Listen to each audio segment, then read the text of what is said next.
कि जब भी पार्टी की बैठक होगी, प्रदेश स्तरीय बैठक हो, तो उस बैठक में मुख्य कमेटी की बैठक अलग होनी चाहिए, युवा मोर्चा की बैठक अलग होनी चाहिए, महिला मोर्चा की बैठक अलग होनी चाहिए, ताकि इससे अपनी अपनी ताकत का अंदाजा होगा, अपनी अपनी उपस्थिति समझ में आएगी। अगर कहीं कोई कमी बेसी रह जाएगी तो हमारा कार्यकर्ता मिलकर के उसको आगे बढ़ाने का प्रयास करेगा, उस कार्यक्रम को आने वाले समय में और बेहतर करने का प्रयास करेगा, ताकि हमारा हर कार्यकारिणी हर विध मेहनत और ईमानदारी से काम करने का काम करे। इसलिए हम लोग चाहते हैं, आज एक छोटा सा एक एक्सपेरिमेंट है कि हमारे कार्यकर्ता उपस्थित होते हैं कि नहीं होते हैं। और मुझे जान के खुशी हुआ कि गोरखपुर से, कुशीनगर से, महाराजगंज से, सोनभद्र से, आजमगढ़ से, गाजीपुर से, मतलब पूर्वांचल के जनपदों के मैक्सिमम जनपदों से हमारे कार्यकर्ता और पदाधिकारी यहाँ पर आए हुए हैं। इसके लिए मैं आपको धन्यवाद देता हूँ, आपके पेशेंस को धन्यवाद देता हूँ। आप यहाँ आए, युवा मोर्चा के कार्यक्रम में शरीक हुए और अपनी उपस्थिति दर्ज करा करके हमारे जैसे लोगों को अपने विश्वास में लेने का कार्य किया है कि इसी प्रकार से ये बैठक और कार्यक्रम चलता रहे तो वो दिन दूर नहीं होगा कि ये हाल भी छोटा हो जाएगा और मैदान भी छोटा हो जाएगा। इसलिए हम आपसे आग्रह करेंगे कि आज अगर आप कार्यक्रम में आए, मेरे आने के पहले माननीय संगठन मंत्री जी ने बहुत सारी बात बताई कैसे काम करना है, क्योंकि युवा समाज को सिर्फ निर्देश देने की आवश्यकता है, एक दिशा देने की आवश्यकता है, और वह दिशा ऐसा हो जहां से भूचाल पैदा हो जाए। अकेले माननीय नेताजी ने पूरा तहलका मचा रखा है। आज ही जैसे माननीय मुख्यमंत्री जी से डिस्कशन के बाद जब चर्चाएं चालू हुई तो मुख्यमंत्री जी ने पूछा कि राजभर जी बिहार में क्या है, युवा बिहार में क्या है। कहे मैं बहुत देखता हूँ आज भी युवा साथी मोटरसाइकिल ले लेकर के बिहार में भी राजभर जी लोग हैं क्या। कल्पना करिए कि पार्टी के संगठन का ध्यान प्रदेश के मुख्यमंत्री को है और माननीय मुख्यमंत्री जी ये पूछ रहे थे आज सादिक भैया कि वहां जो रजवार राजवंशी जिनकी आप चर्चा करते हैं वो यूपी से गए हुए लोग हैं क्या। फिर मैंने उनको पूरी स्पष्ट जानकारी दिया, ऐतिहासिक दृष्टिकोण से लेकर के अब तक की पॉलिटिकल दृष्टिकोण तक। जब हमने सारी ब्रीफिंग माननीय मुख्यमंत्री जी को दिया तो मुख्यमंत्री जी ने एक इच्छा जाहिर किया, जानते हैं क्या। उन्होंने ये इच्छा जाहिर किया, बाबूजी से कहा कि राजभर जी हमको बिहार कब ले चलेंगे आप। अगर आप कह रहे हैं कि बिहार में पार्टी बहुत मजबूत है, हमारी तादाद बहुत मजबूत है, यूपी में तो हमने देख लिया, लेकिन बिहार भी देखना चाहते हैं।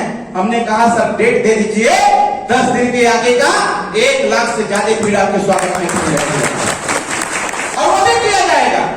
माननीय मुख्यमंत्री जी ने कहा कि हम कार्यक्रम शेड्यूल देखते हैं, देखने के बाद एक डेट देते हैं, उसकी तैयारी हो।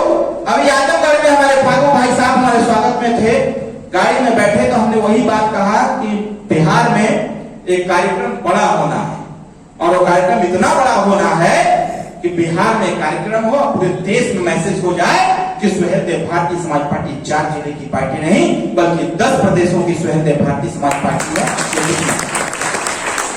एक और चर्चा हो रही थी, माननीय योगी जी के ही तरह एक और योगी सुहेल देव भारतीय समाज पार्टी ज्वाइन किए, उनका नाम है पंकज योगी जी, रहने वाले उत्तराखंड के। उनका बहुत बड़ा संगठन है, उन्होंने पार्टी ज्वाइनिंग मैंने कराया, कल हमने उनके कहा जिम्मेदारी दी। जिम्मेदारी के बाद उन्होंने कहा कि आप पहला कार्यक्रम हमारे नेतृत्व में उत्तराखंड में करें और उत्तराखंड के हरिद्वार में मेरा पहला कार्यक्रम लगने जा रहा है। हमारी भी इच्छा है ये पीला गमछा पीला झंडा सिर्फ उत्तर प्रदेश और बिहार नहीं, ये पीला झंडा पीला गमछा उत्तराखंड में दिखे, झारखंड भी दिखे, पंजाब दिखे, हरियाणा दिखे, दिल्ली दिखे, महाराष्ट्र दिखे, बंगाल दिखे, उत्तर प्रदेश नहीं देश के कोने कोने में जब ये पीला गमछा पीला झंडा दिखेगा तो हमारे कार्यकर्ताओं के अंदर हौसला आएगा और हमने उनको भी बोला कि आप कार्यक्रम की तैयारी करिए, पहले मैं आऊंगा, पहले मेरा कार्यक्रम होगा, संगठन विस्तार करूंगा, क्योंकि मैं संदेश वाहक हूं और संगठन वाहक हूं। सबसे पहले संगठन की बैठक, उसके बाद फिर सभा जनसभा किया जाएगा, ताकि हम भी देखें कि सुहेल देव भारतीय समाज पार्टी को मानने और जानने और पहचानने वाले अन्य स्टेट में हैं कि नहीं। साथियों, प्रतिदिन अभी आने के पहले माध्यमिक शिक्षा चयन बोर्ड के चेयरमैन, पूर्व के चेयरमैन आए थे वर्मा जी, उनकी इच्छा थी कि हमें पार्टी में जगह दी जाए। तीन डीजीपी यशपाल सिंह, डीजीपी पूर्व डीजीपी, वो भी पार्टी में जगह मांग रहे हैं कि हमको जगह दे दिया जाए, चाहे जिस भी पद पे रख दीजिए, हम पार्टी के लिए काम करना चाहते हैं। आप जरा कल्पना करिए, रिटायर्ड आईएएस, रिटायर्ड आईपीएस, अच्छे लोग सुहेलदेव भारतीय समाज पार्टी में जगह मांग रहे हैं, किसी पद पे रख दीजिए, हम लोग काम करना चाहते हैं मिलकर के। और यहाँ आप सबको पहले से जिम्मेदारी दे दी गई है कि आप प्रदेश के नेता हैं, आप देश के नेता, आप मंडल के नेता, आप जिले के नेता हैं।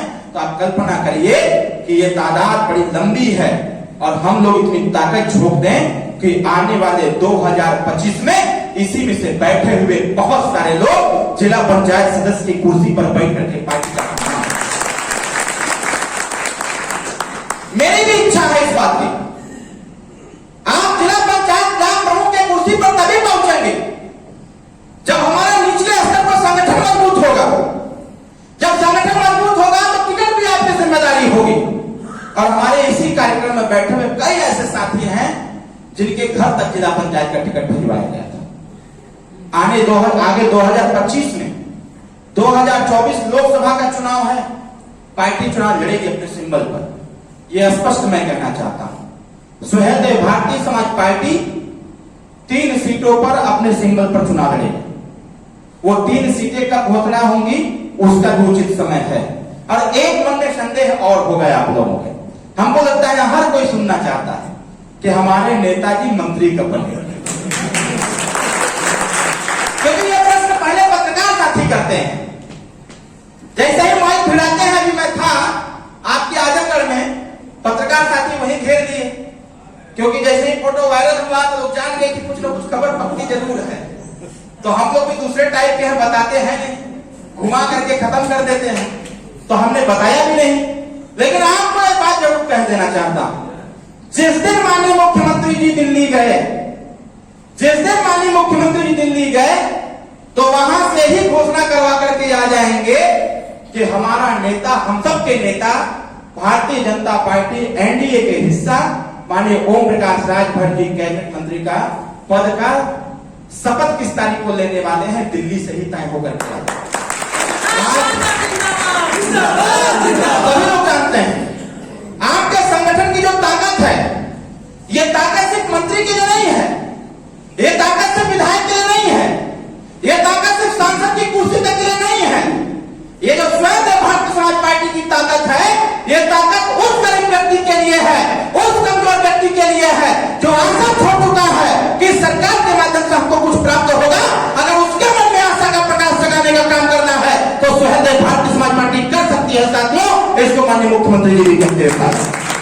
अभी आगे ही माननीय मुलायम सिंह यादव जी के चाचा जी थे, रघुवर क्या नाम उनका, यादव जी का, रणवीर, माननीय मुलायम सिंह यादव जी के भाई रणवीर यादव, सैफई सैफई सैफई बहुत चर्चा में है। सैफई आप भी जानते होंगे। सैफई ये हुआ कि सैफई एकदम वो बन गया है, दुबई जैसा बन गया है।